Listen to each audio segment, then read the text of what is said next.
Nights. We're off to Breckenridge. It's my birthday.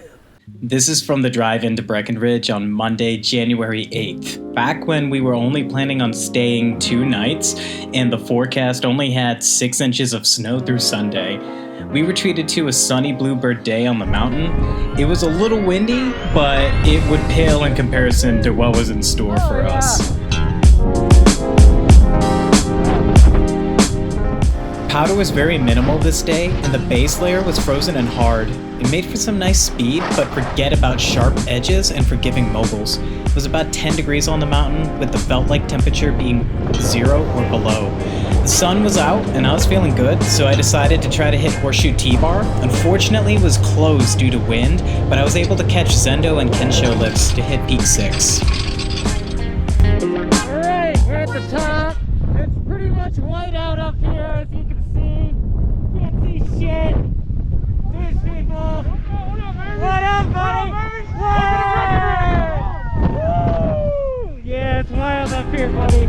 I wish visibility had been as high as our spirits. It's hard to tell from this video, but just to my left are the drops into bliss, deja vu, and euphoria. I would have loved to hop into all of that, but not being able to see kept me humble, which I think is reasonable. I can't see anything. After riding a couple more lifts, I found myself going down Peak 8, and it was about that time, so I hit the 4 o'clock run to the village.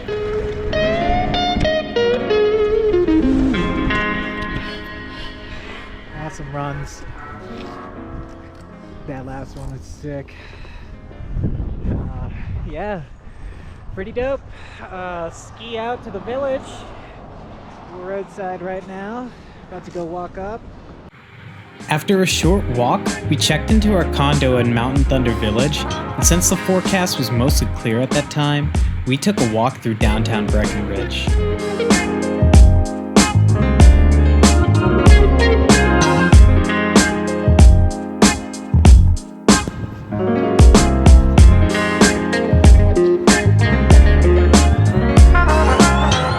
The first time I heard about a winter storm was on the news when I woke up the next morning.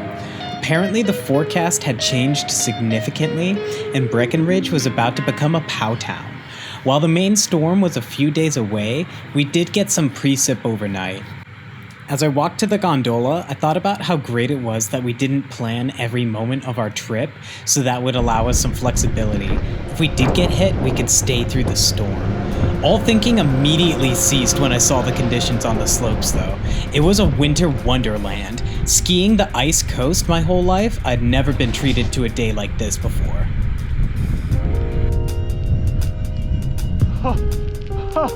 This is the deepest powder I've ever skied. No way! I got blessed with a completely untouched run to myself on Sawmill. Even though it was just a beginner hill, it was an amazing moment for me. I got to carve a fresh line.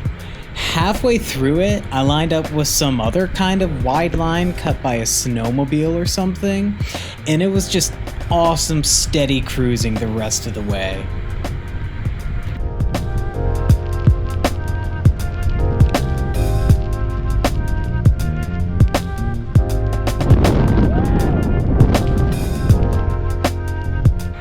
Because it was a weekday before the holiday weekend, the mountain was mostly empty, so it felt like I had free refills to myself all day long.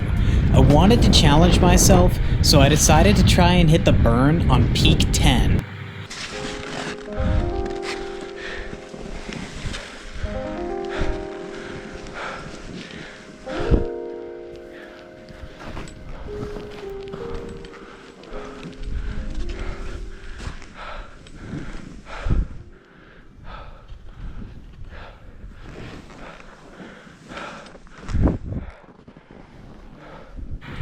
The name didn't make much sense to me at the top, but by the time I got to the bottom, I had a thorough understanding. And I had even made a friend along the way. You good? Yeah, I just went to a pine tree. Okay. Yeah. There's a couple of them out here. It's a little dangerous. Good luck to you.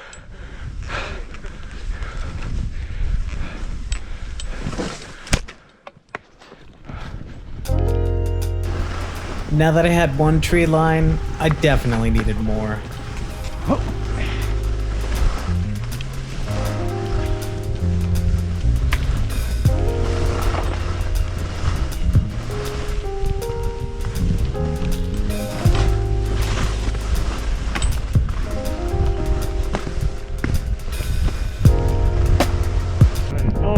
Avoiding any tree hugging, I made it back up Peak 10 and asked directions for the closest Gnarfest.